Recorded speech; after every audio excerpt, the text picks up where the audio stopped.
प्रिय फुल, हुन त सायद अब यी शब्द तिम्रा लागि निरर्थक हुन्छन् होला, तर तिमीले छाडी गएको चिठी आज मात्र पाएँ। त्यसैले यो चिठी लेख्दैछु। तिमीसँग भेटिनु संजोग थियो, छुट्टिनु नियति, तर नियतिलाई त्यति सजिलै जित्न दिने म तिम्रो काफले कहाँ हो र।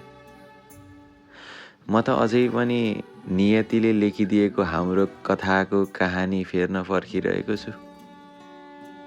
त्यो माथि लेकैमा सानो घर, घरको अगाडि फुलबारी, ठ्याक्कै तिमीले भने जस्तै। मेरी फुल तिमी, तिम्रो लागि फुलै फुलको फुलबारी बनाएर फुलै लिएर पर्खिरहेको छु।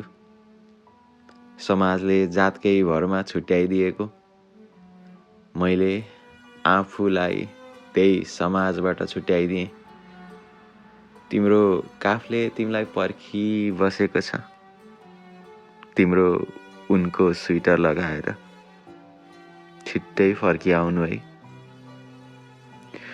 सिमानाले यदि छेक्यो भने सिमाना तोडेर आउनु है। तिम्रो लागि एउटा गीत लेखेको छु, म गाउँछु, तिमी सुनिरहनु है। उही तिम्रो काफले।